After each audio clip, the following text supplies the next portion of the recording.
Buenas tardes, compañeros. El día de hoy me toca exponer las 15 corrientes artísticas que un diseñador debe conocer.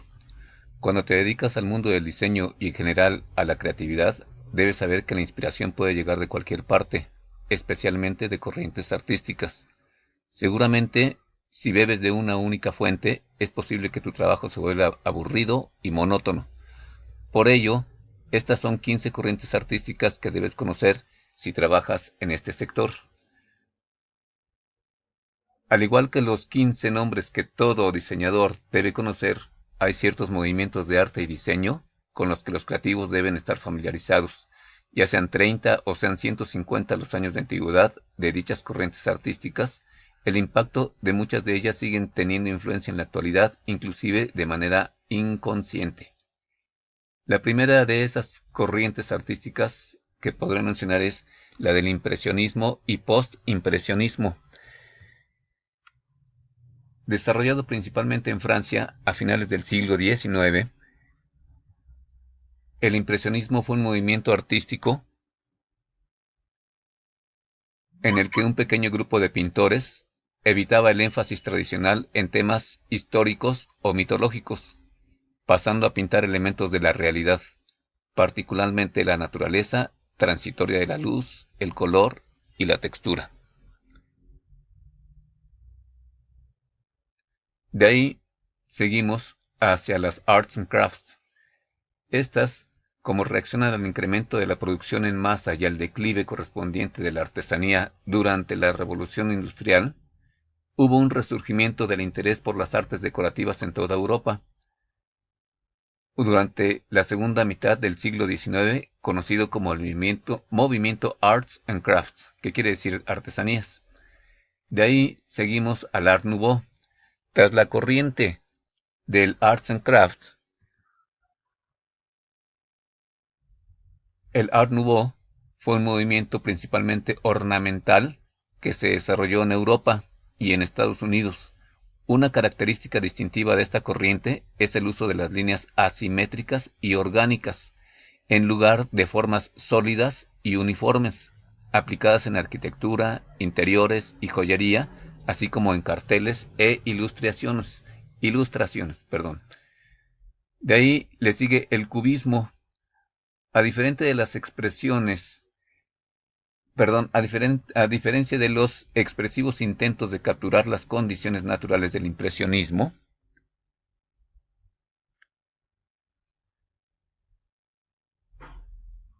y el postimpresionismo, el cubismo trataba objetos planos, bidimensionales y distorsionados, sacrificando una perspectiva precisa en favor de la fragmentación surrealista, con el objetivo de representar el objeto desde diferentes perspectivas. Como quinto tenemos el futurismo.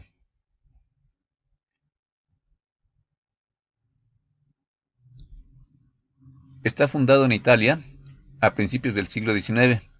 El futurismo intentaba capturar el ritmo, la vitalidad y la velocidad de la vida moderna, en obras de arte sumamente expresivas que finalmente glorificaron la guerra, el fascismo y la era de las máquinas. El estilo estético se extendería más tarde por toda Europa y especialmente en Rusia. El sexto lugar lo tiene el constructivismo, no por su importancia, sino por su aparición, su orden de aparición. Influenciado tanto por el cubismo como por el futurismo, el constructivismo fue un movimiento artístico y arquitectónico iniciado en 1920 por el pintor y arquitecto soviético Vladimir Tatlin, coautor del llamado Manifiesto Surrealista, junto a los escultores Antoine Peixner y Noam Gabo. El séptimo es el Bauhaus. Este movimiento fue fundado por el arquitecto Walter Gropius. La enormemente influyente escuela de diseño, arquitectura y artes aplicadas de la Bauhaus existió en Alemania desde 1919 hasta 1933, cuando fue clausurado por el movimiento nazi. El octavo es el Art Deco, con el que ya tenemos mucha familiaridad aquí en México.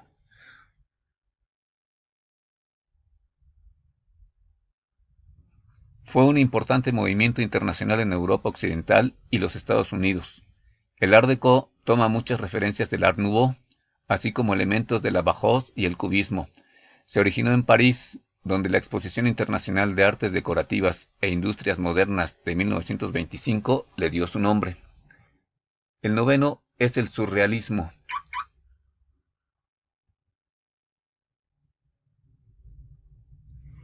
Al igual que el Art Deco, el surrealismo floreció en el conocido como periodo de entreguerras. Surgió del movimiento Dada, anti-art, a principios del siglo XIX, pero en lugar de la sátira, el absurdo, una reacción negativa al horror y la inutilidad de la guerra, que fueron los temas más característicos del dadaísmo, el surrealismo trajo una expresión creativa mucho más positiva.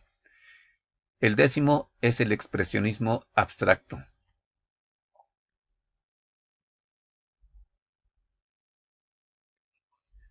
A partir de la década de 1940, el movimiento del expresionismo abstracto impulsó el desarrollo del arte moderno tal como lo conoceríamos durante la década de la siguiente Nueva York. Tal como lo conoceríamos durante la década siguiente.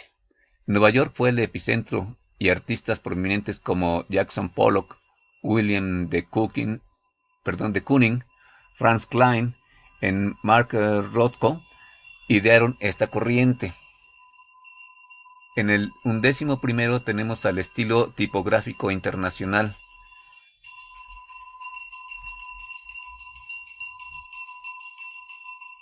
Aquí lo tenemos. Después de la Segunda Guerra Mundial, los diseñadores gráficos en Suiza y Alemania desarrollaron un movimiento modernista cohesivo y unificado que fue conocido como diseño suizo o como estilo tipográfico internacional. Basándose en el enfoque racional de la Bauhaus, este movimiento, todavía aceptado por muchos diseñadores, se basa en la funcionalidad y la universalidad. El 12º o 12º es el pop art.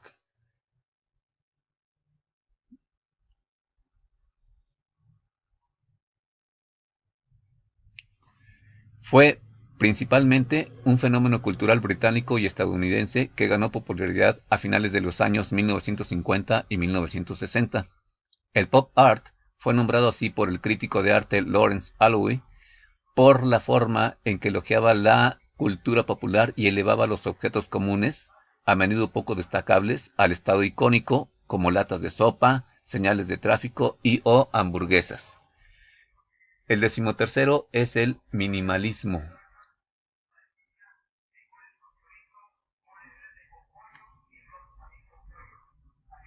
Aquí lo tenemos. Se trata de una corriente caracterizada por la simplicidad extrema de la forma y un enfoque muy literal y objetivo. El minimalismo se originó en Nueva York a finales de la década de 1960, impulsado por la insatisfacción de la subjetividad desordenada y espontánea del expresionismo abstracto. Como 14º tenemos al postmodernismo.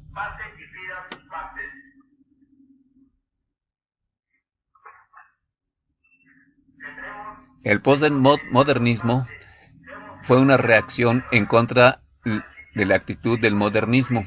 En lugar del idealismo y la razón, adquirieron fuerza corrientes de pensamiento escépticas que sospechaban de los principios de la sociedad, había asumido y negaban la posibilidad de establecer verdades universales que pudieran describir el mundo que los rodeaba. Los artistas postmodernos defendieron la experiencia y la interpretación individual. Frente a la aparente claridad de los principios abstractos, como resultado generaron un pensamiento multidimensional y a menudo contradictorio. Por último tenemos el Memphis.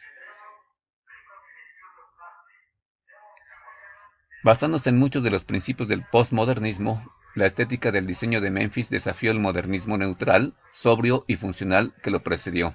Con sus raíces en el diseño de muebles, el colectivo Memphis Group fue fundado por el diseñador italiano Ettore Sotnas en la década de 1980, pero solo tuvo éxito durante 6 años. Espero no haberlos confundido más, pero ahora les podré explicar personalmente qué es lo que pude yo entender de esto. Gracias.